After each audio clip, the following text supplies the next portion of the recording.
What's up mga idol? TNT at si RHJ nag-aaway na. Matinding away na nga ito.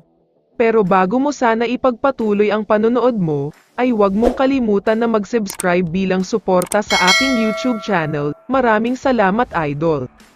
Pag-usapan lang muna sandali natin ang balita tungkol kay RJ Abarientos.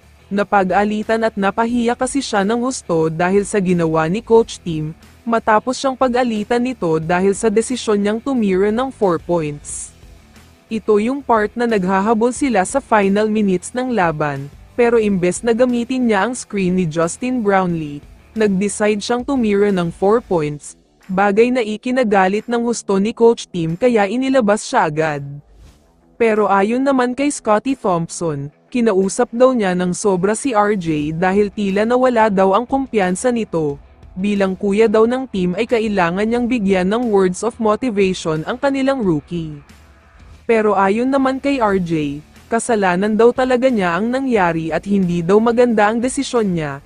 Humingi nga siya ng sorry kay Coach Tim at nangako siya na mas magiging better na daw siya sa susunod na game. Samantala, ngayon ay lumipat na tayo sa balita tungkol sa TNT Tropang Giga. Ito na siguro ang pinakamasakit na pagkatalo nila ngayong conference, dahil napakaraming pangyayari talaga ang hindi malilimutan sa Game 2. Una na nga dito ay nag-set sila ng record bilang fewest o pinakakonting puntos sa isang quarter, kung saan umiskor lang siya ng 4 points sa second quarter, fewest points in a half naman kung saan umiskor sila ng 19. Ito pa ang mas masakit dito. Dahil sa kabila ng pangit na performance at shooting nila, nakuha pa nila ang 3-point lead sa mga huling minuto ng laro, pero lumabas ang pagiging ball dominant ni RHJ dahil solo niya ang bola.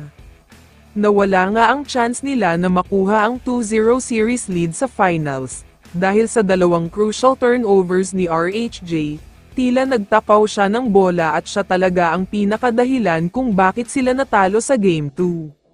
Ayon sa mga kumakalat na post, nag-aaway na daw si Coach Chot at RHJ, dahil ang play ay para magkaroon ng kick-out sa labas, pero inubos nga niya ang oras at hindi man lang nakapag-attempt, kaya galit na galit si Coach Chot.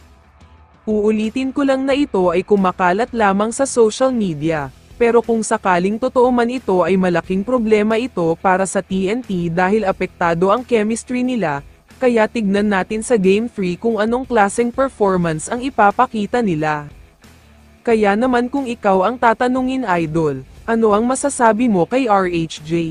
I-comment mo naman ang sagot mo sa tanong na ito. So dito na nagtatapos ang video na ito. Maraming salamat sa pagsuporta at panonood mga idol. Ingat at bye-bye.